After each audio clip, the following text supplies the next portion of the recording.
Assalamualaikum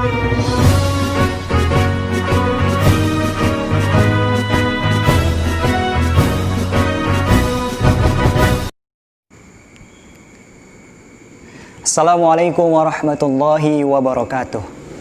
Hamdan wa syukran lillah, salatan wa salaman ala rasulillah, amma ba'du. Dewan juri yang arif dan bijaksana yang saya hormati, para pemirsa dimanapun Anda berada yang dirahmati oleh Allah Subhanahu wa Ta'ala. Islam pernah menjadi tolak ukur peradaban dunia, di mana setengah dari belahan dunia ini ada dalam genggaman kekuasaan Islam. Bahkan yang lebih mengejutkan saudaraku, Islam menjadi kiblat ilmu pengetahuan dan solusi atas segala masalah. Namun sayang beribu sayang, semua itu harus berbalik 180 derajat. Dapat kita saksikan dan juga kita dengarkan kondisi umat Islam yang semakin terkikis. Indonesia khususnya, negara dengan populasi Islam terbesar di dunia, sedang mengalami fase kegentingan. Terlebih-lebih kabar di media-media massa tentang pembunuhan, pemerkosaan, eksploitasi hutan, remaja mati akibat miras oplosan, LGBT merambah luas, sampai-sampai gerakan terorisme yang mengatasnamakan Islam sudah menjadi menu santapan harian. Na'udzubillah min zalik. Lantas timbullah pertanyaan di benak kita, apa yang harus kita lakukan? Hijrah menuju muslim sejati. Inilah tema yang akan saya paparkan pada kesempatan kali ini. Sebagaimana Allah Subhanahu wa Ta'ala berfirman dalam Quran surat At-Taubah ayat 20 yang berbunyi, A'udzubillahi minasyaitonirrajim.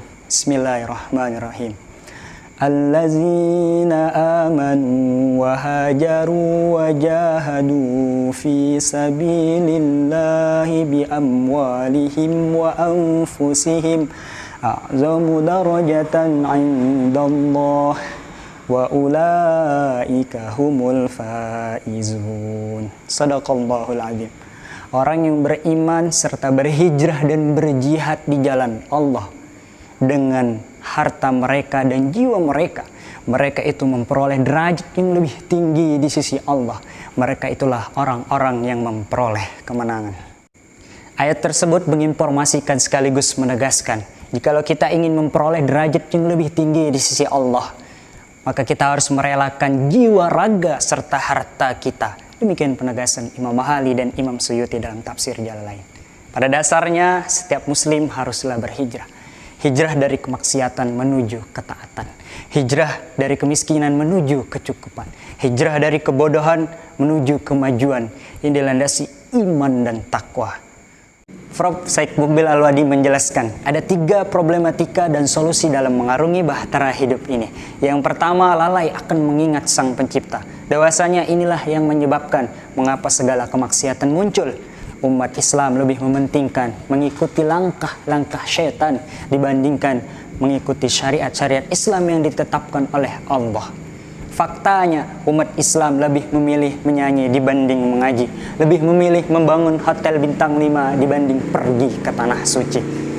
Padahal Allah Subhanahu wa Ta'ala berfirman, innahu lakum aduwwum mubin. Sungguhnya syaitan adalah musuh yang nyata bagimu.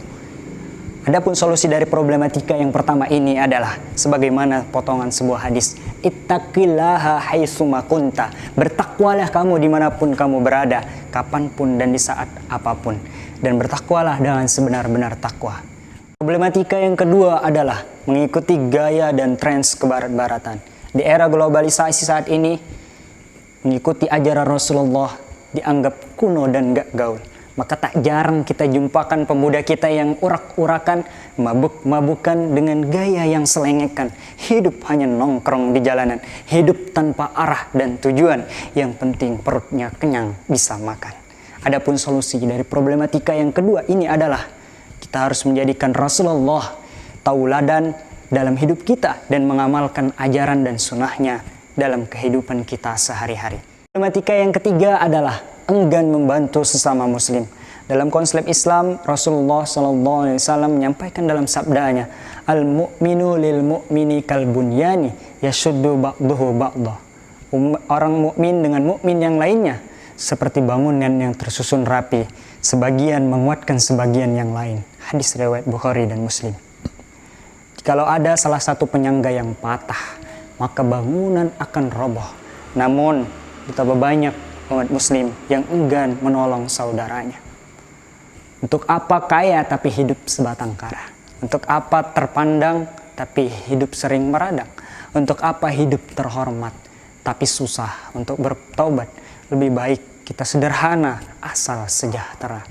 Adapun solusi dari problematika yang ketiga ini adalah, marilah kita bantu saudara sesama muslim dan jadilah manusia yang bermanfaat bagi orang lain. Pemirsa dimanapun Anda berada yang dirahmati Allah Subhanahu wa Ta'ala, dengan datangnya tahun baru Hijriah, maka kita akan mengupas proses hijrahnya Rasulullah dari Mekah ke Madinah.